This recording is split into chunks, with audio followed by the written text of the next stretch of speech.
Okay, this is the last panel of the day. You all have been so good, and I know how exciting this one will be. We're doing a quick chair change around for our intimate fireside chat at the end, but while we're doing that, I will go ahead and introduce the final panel.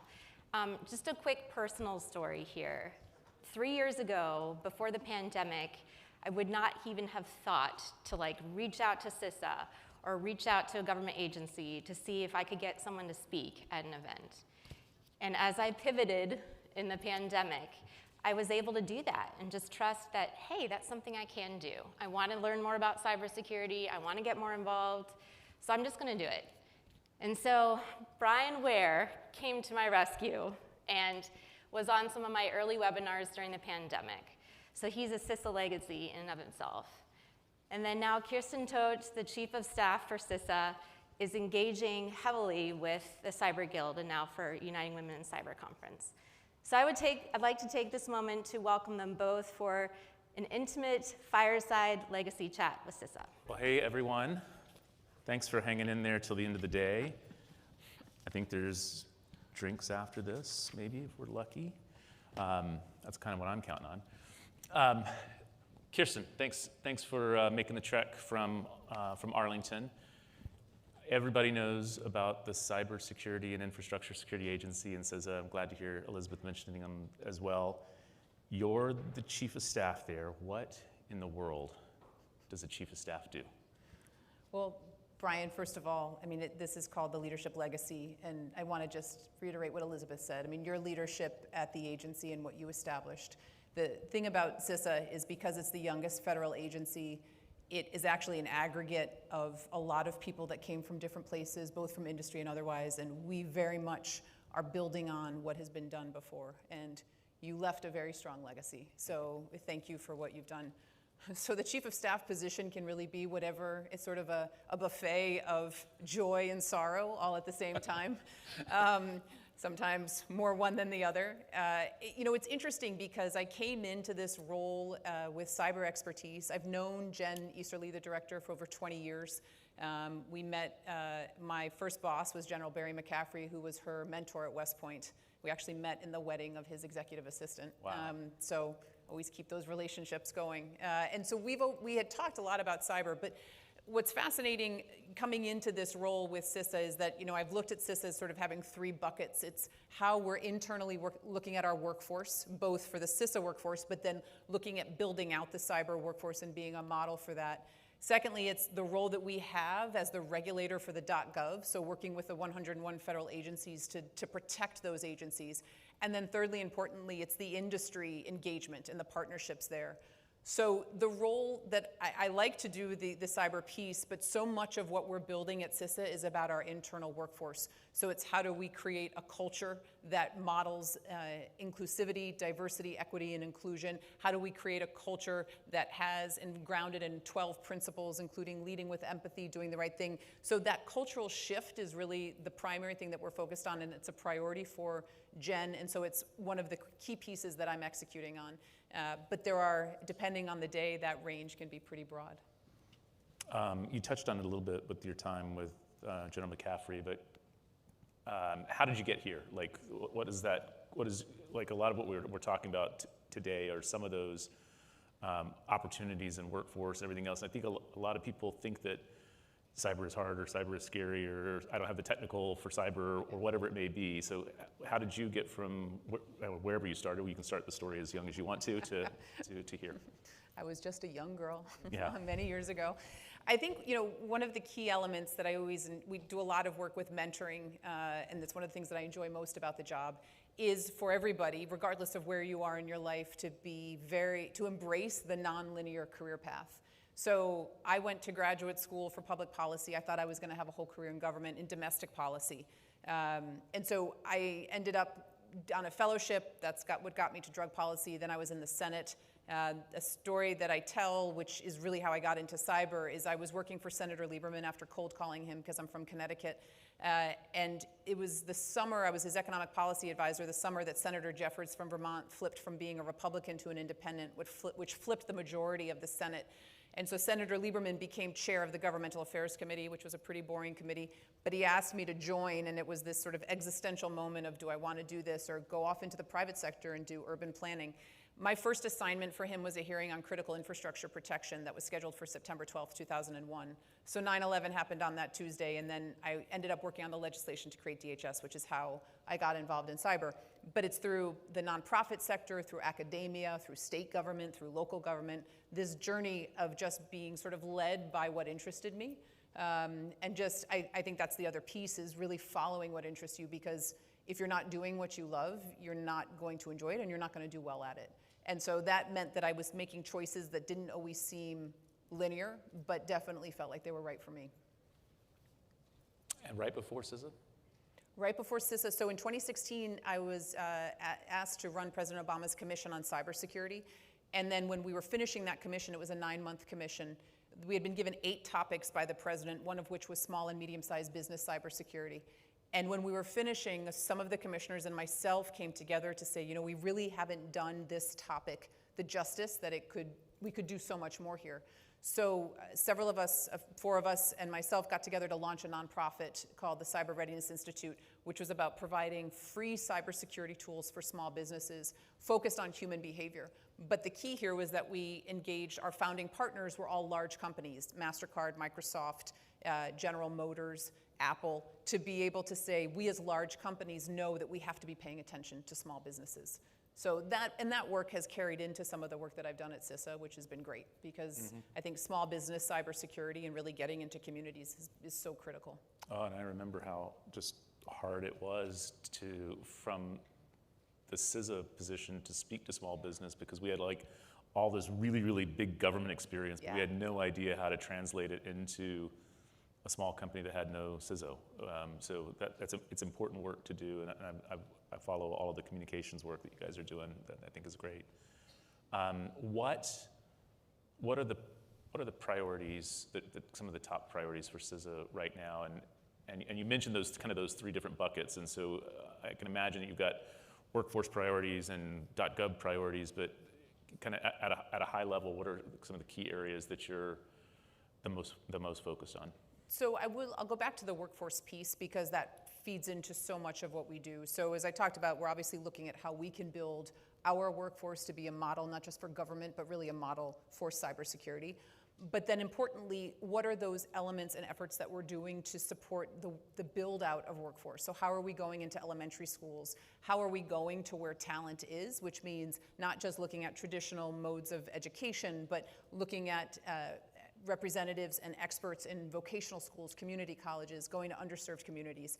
And Jen is at University of Texas, El Paso, where 94% of that student body is a minority population. So how can we work with those entities to really find where the talent is? The other piece to this is our thinking is very much that cyber is about math, science, and engineering. And in order to really look at this and to support innovation, we've got to be cutting across all disciplines. So we need to be really attracting talent from sociology and history and economics and these other elements, so that the workforce that we're building out is truly a workforce that can solve problems and build solutions. So there's the workforce piece. It's really doing a better job helping the .gov secure itself. We have a lot of these binding operational directives which talk about vulnerabilities. We released the Known Exploited Vulnerability Catalog this year, which was this list of vulnerabilities that companies could then look at and say, I can check for these, where are the patches? So there's that basic technical piece. But then importantly, it's our continued engagement with industry. We're only as good as the partnerships that we have. And so as many people are familiar, we launched something called the Joint Cyber Defense Collaborative last August, which is very much about real-time government industry collaboration. So those round out kind of the key priorities for where we are. I would say the only other piece as we're looking forward is we really want to do more work in helping companies build in security by design. How do we stop making security an opt-in feature, and how do we build it in so that it's a default? So we're not relying on people to know more than they should, but that the companies are actually doing it. Yeah, I think I spent a year-ish at headquarters DHS before I spent my time at CISA, and at headquarters you couldn't get approval to speak anywhere, like unless it was to other governments It was just crazy. And then at CISA, just because of the need to engage and to be where the private sector is, it is, I think Elizabeth mentioned it, in that introduction, it's one of the best things about the agency is you're out there. You're not inside of the beltway, so to speak, all the time. But that's got to be exhausting because this right here, is this getting the job done? Well, so we have this interesting conversation all the time particularly with our external affairs team, Ashley Sylvester, who's representing us, as she always does extraordinarily well, in looking at what is the mission, right?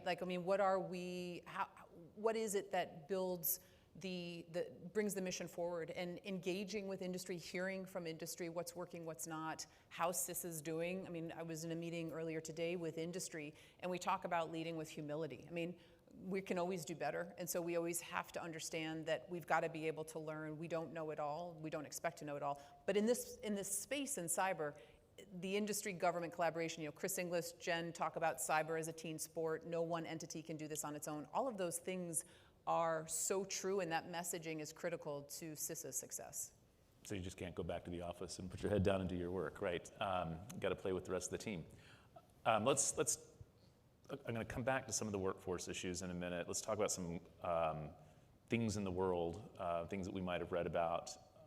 This year, we have the Russia invasion of Ukraine. I think that anyone who follows cyber social media and cyber news expected to see all kinds of cyber attacks on the US. We had Shields Up campaigns. There hasn't been that big cyber incident, at least as far as we know. What does that mean? Does that mean that we were overly concerned? Does it mean that we were well prepared? Help us to unpack it a little bit. So I think there's so many ways to look at this. The first is, Russia was invading Ukraine.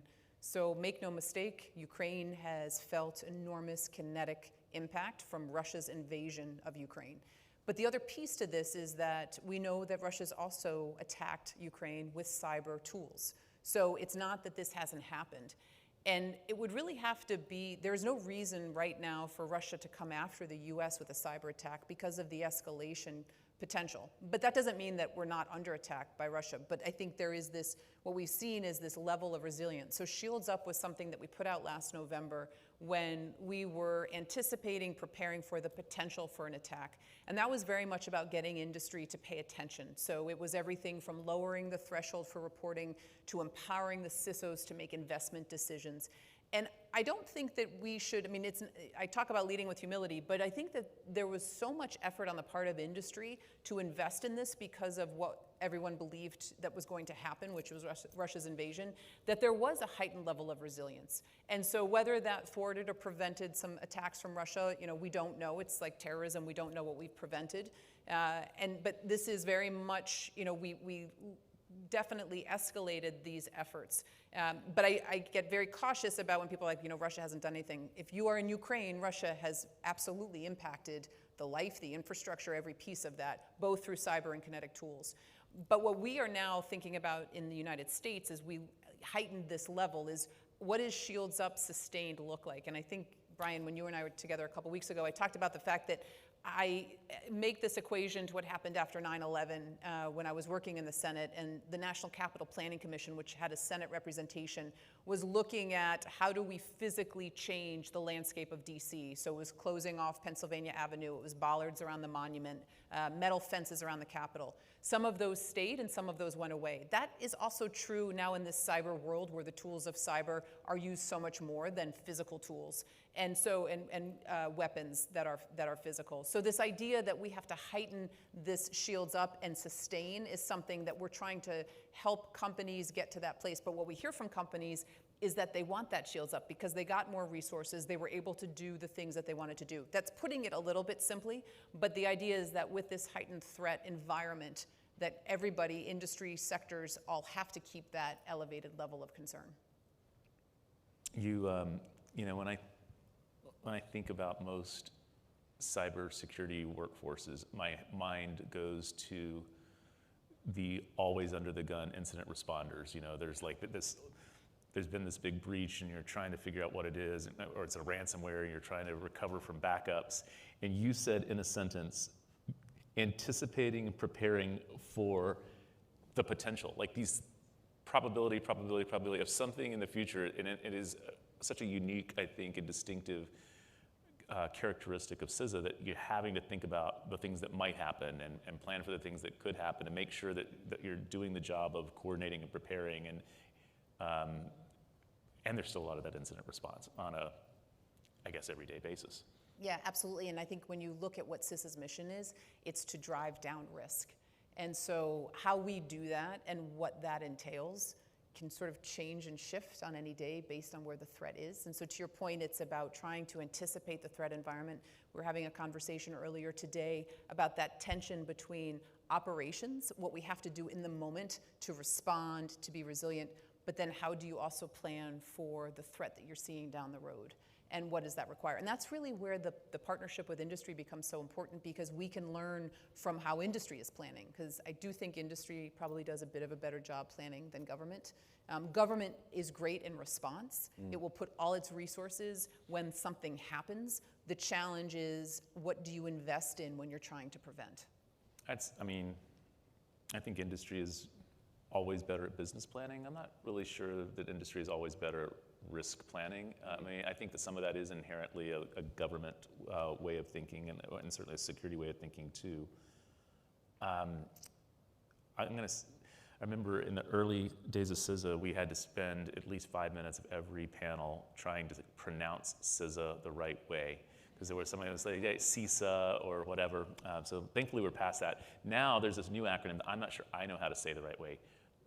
It's like CIRCIA or Xerxes. CIRCIA. I don't know what it is. So this partnership, I was always worried that partnering with industry was going to be complicated if CISA had to mandate things, require things, regulate things, penalize things. Absolutely. Tell us about CIRCIA, how you're thinking about it, and what you expect to change or what needs to change in that industry partnership. So you did the acronym well. Did so I? I'm from New England, so what I'll say is CISA is like, being from Boston and saying it's just CISTA, but it's like CISA or like DISA. It's all relative in some way. So CIRCIA is the Cyber Incident Reporting for Critical Infrastructure Act, and that is all about information sharing, incident reporting. What I say about this, because it is interesting, I was having a conversation with somebody who was challenging the ability for industry to report, is a few years ago, this was a real issue because industry saw reporting to government as all about penalties. And there were real-time examples of companies that reported an incident and then had the FBI at their door. So some of this is timing and evolution. The good news is that when this legislation started getting socialized and it went through a period last December, industry was saying we actually need this, because if we don't know and don't have the visibility as to what's happening when there's an attack or some type of effort, we are worse off. And it's this very much of this whole approach that we've all got to work together. And so if one sector sees something and then CISA can share that and the FBI can share that with others in that immediate moment, there's the ability to look at, is this an anomaly or is this actually a pattern of behavior? So a few years ago, I think it was a very real conversation. I think what is so striking right now is that industry pretty much across the board is very much supportive of this. And we're in this listening session right now. There's a rulemaking process, because nothing is quick in government, where we're doing these listening sessions around the country to hear from industry. What does this have to look like for you? What are the rules? And it reminds me a little bit of, to go truly inside the Beltway, I worked on the development of the NIST cybersecurity framework, the voluntary framework, and that was very much about government convening, but industry developing. And that's why this collaboration right now is so critical to the outcome of CIRCIA and what those rules and that approach looks like, so it works for industry. And you got to listen and rule make, and when does that become, I don't know, a regulation? I think, hopefully there is a timeline, and we're hoping to be in that time frame. So, we have about 18 months, but the hope is certainly that we'll be able to move faster than that. But we'll have to be defining who's subject to it. So that's like, what level of critical infrastructure, right. And then what is an incident, right? Because there's thousands of things happening on the internet every day, but they have to rise to a level. Right, and so one of the things that we're actually trying to do now is, while this isn't law, we're encouraging entities to report. So they're starting to see the value of reporting, but hopefully that information can, because it's real-time, real data, that's practical, the practical application, we can understand some of those parameters, both from the actual examples as well as from the input that we're getting from industry. Excellent. Let's turn back a little bit to CISA. I wanted to hit on some workforce things. I was surprised just recently talking to Matt Hartman, who was my deputy, that I think the workforce in just the cybersecurity directorate is 300 FTEs bigger than it was when I left, which is 2 years ago, less than 2 years, something like that. So you're growing a lot. How would you kind of assess the maturity of the organization right now? I'm sorry. And what, what are the things that you're trying to do at kind of this stage of growth? Because it was absolutely a startup a couple years ago. By the way, the company I'm at now is, I think, 13 years old, and we're still a startup. There's that word I think you can use for many, many, many years, but where are you, and what are you focused on for kind of building out that workforce? Well, I think, as you know, from the private sector as well as from government, deliberate growth is really important. Like, you just can't grow without control. And so I mentioned earlier the focus that we have on building a culture. And so it's, what are you establishing to create that culture? Onboarding is one of the best opportunities to create and establish a culture. So that's one of the things that we're focused on. But we have a lot of vacancies. And so there is this tension, because you need the people to do the job. And how do we do that in a thoughtful way? And so there's the Cyber Talent Management System, which was launched last November 15th, which is a way to bring in experts from the private sector, give them a different type of compensation, as in higher than what is normally in government, but other ways that we're trying to bring in experts. I will say what's interesting, so we have the Cybersecurity Advisory Committee, and we have a workforce subcommittee, and it's individuals from industry. And when we first had the conversations, they're like, so how do we get people to be interested in CISA? That's actually not the problem. We're in this unique time right now where a lot of people are involved in cybersecurity. There are a lot of people from industry who want to come in and learn how CISA works. The challenge that we have is a human resource, human capital process that we're working to improve. Our human capital office is run by two tremendous women who are working day and night to fix a lot of this. But it is that deliberate growth. It's setting the processes, keeping a discipline to this, knowing that this is a long-term effort and that we can't lose patience and do anything too quickly. Yeah, and I'll just say, for those of you, CISA is such a household name now, at least in our industry, that it's hard to imagine how young it is. And just a few years ago, there was no human capital department. The hiring was all done at headquarters, and so literally is just building the first evers and then tuning them and scaling them.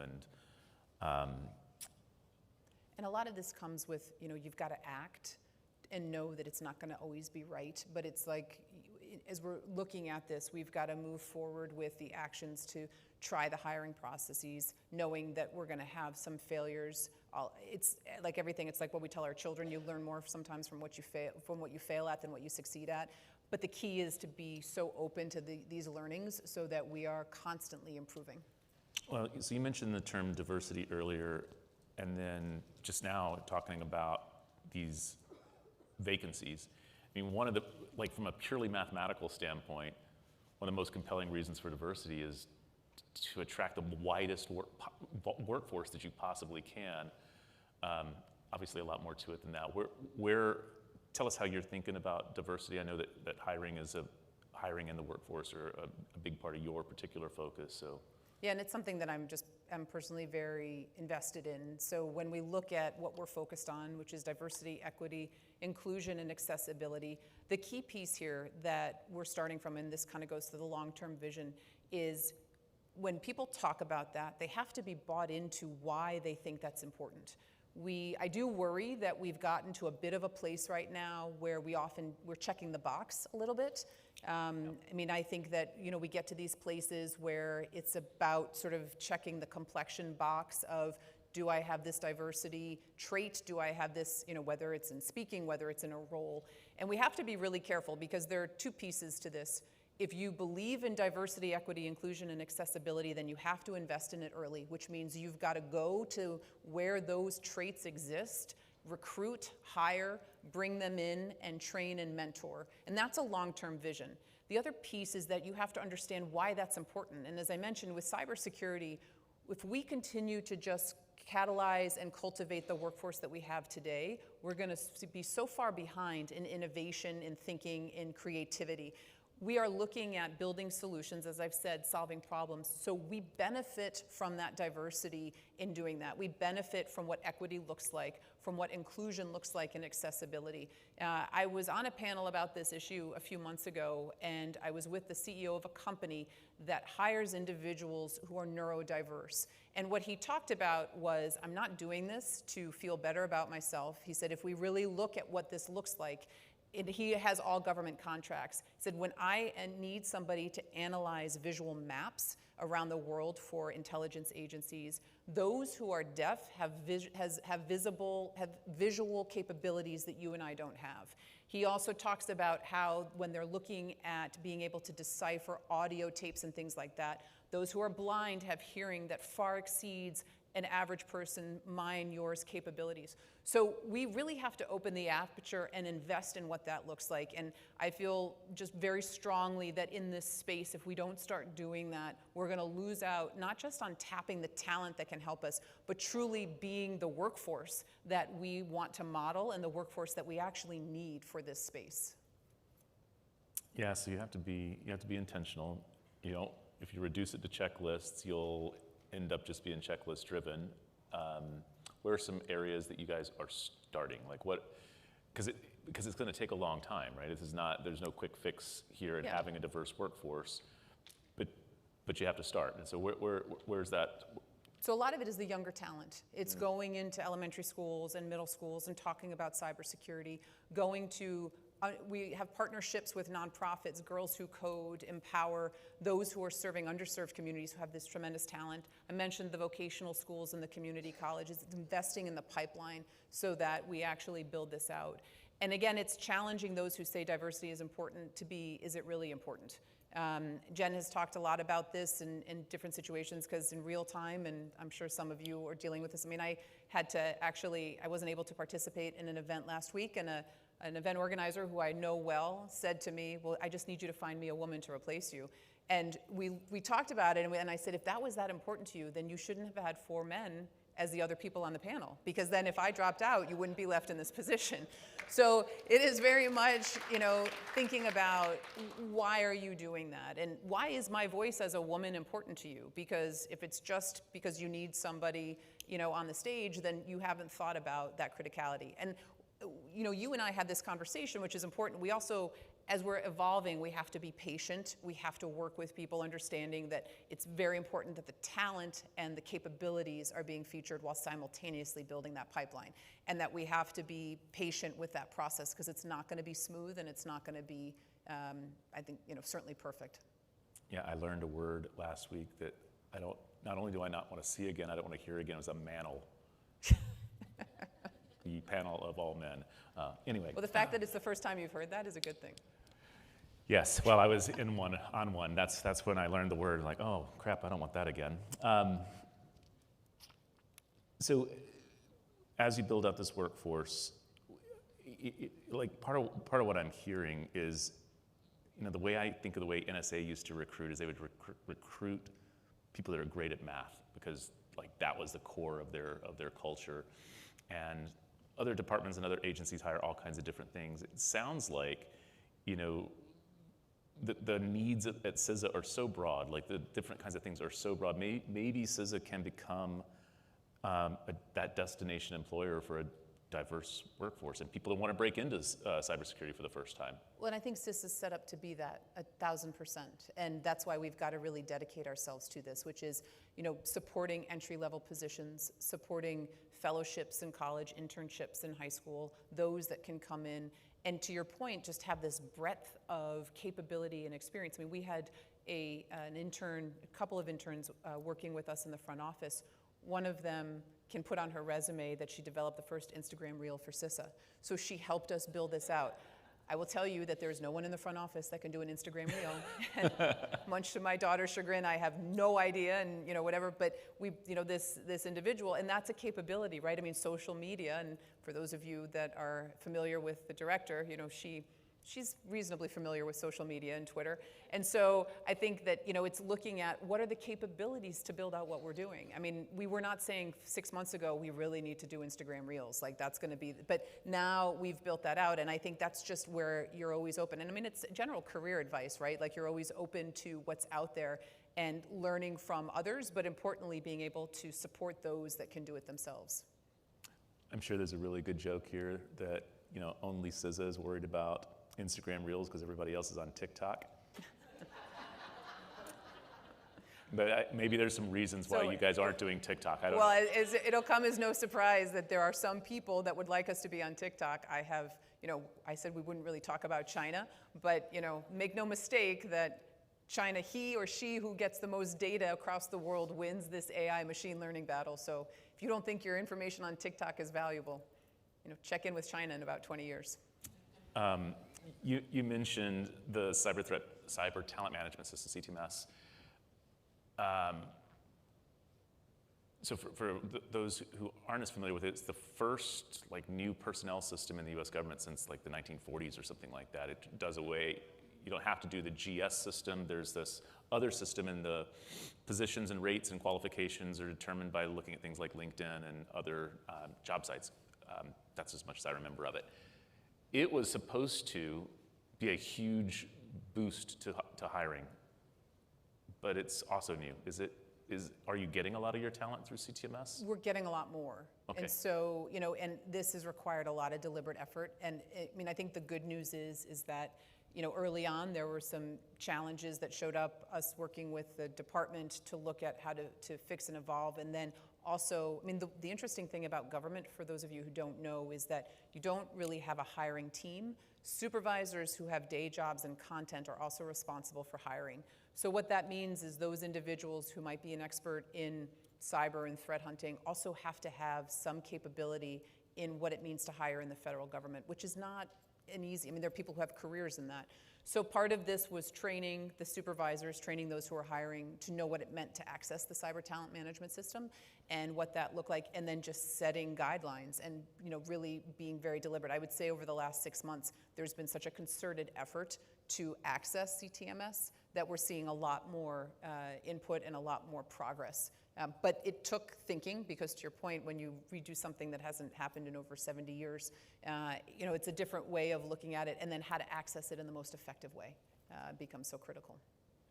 What do you, if you look to the future, 2025, and you just published, I think it's a 2025 strategy, what does CISA look like? That's not so far out from now, that's 3 years or so, and in government time, that's gonna be like a blink, but what is CISA going to look like in 2025? Well, I think what's interesting about CISA is, when it started and when Chris Krebs left, and a couple years ago, it was a $750 million agency. It's now almost $3 billion, so there's a growing pain.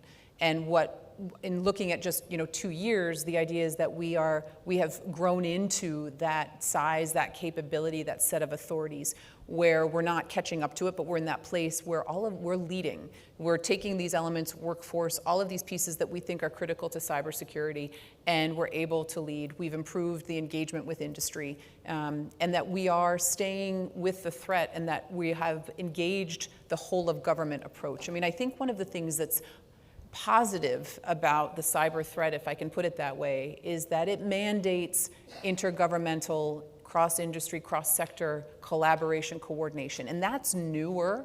I think a couple years ago, it was we don't trust you. Somebody said to me a while ago, people trust individuals, they don't trust institutions. I think one of the things that CISA has been doing is very much about that individual engagement with industry, but being able to create this integrated approach across government, across industry, I think we can model that. And what I would really like to see, though, more than anything, is that we model the workforce of the future, because that, to me, will also determine the impact that we have in cyberspace. So as a leader, so far anyway, you got plenty more time. So far, what's the accomplishment you're the most proud of in your time at CISA? I know, I'm sorry. That's a good question. I know, I should have probably prepped her with that tease me on that question, one. but it's the last one. You've only got 2 minutes to worry about. Like, we're almost done with this panel. Can't ask you any more zingers. So when I started this job, I had listed things that I wanted to achieve by the time I left. And they were very cyber focused. It was about industry collaboration. It was about small businesses. I think for me, and it's not that what I think I've done, but what I have enjoyed and what I think is so critical to leadership is how you work with your workforce. And the unexpected surprise for me has been the talent and the capability. It's not that I didn't expect there to be talent and capability, but to be working with this group of people and to connect individually with so many different people and to support career growth, to support mentorship. And that was a whole element to this that I was not anticipating, which to your first question about what this job entails, I think intuitively one would expect that to be part of this, but I don't think I expected it to be as fulfilling and broad reaching. And like anything, learning as much from those who I've mentored and those who I've tried to support as hopefully they've learned from me, although I'm sure I learned more from them. I still don't know how to do an Instagram reel, but that's a totally different topic. But I think it's the people piece of this, because in cyber we talk so much about technology, and we know that people are at the foundation, but working in this agency with this group of people and working alongside them and hopefully supporting and building that culture that we're looking to achieve. We have a long way to go. So I would say it's this roadmap for what this culture will look like. And I think, outside of extraordinary times and extraordinary things that happen, what is absolutely true is that you leave behind all those people. They're going to keep doing that job, especially these new ones that are just starting for 10, 15, 20 years, and what a legacy that is. Thank you for your time. Thank you for your leadership. Thank you for your service. Everybody, please welcome me, or join me in thanking Kirsten. Thank you, Brian.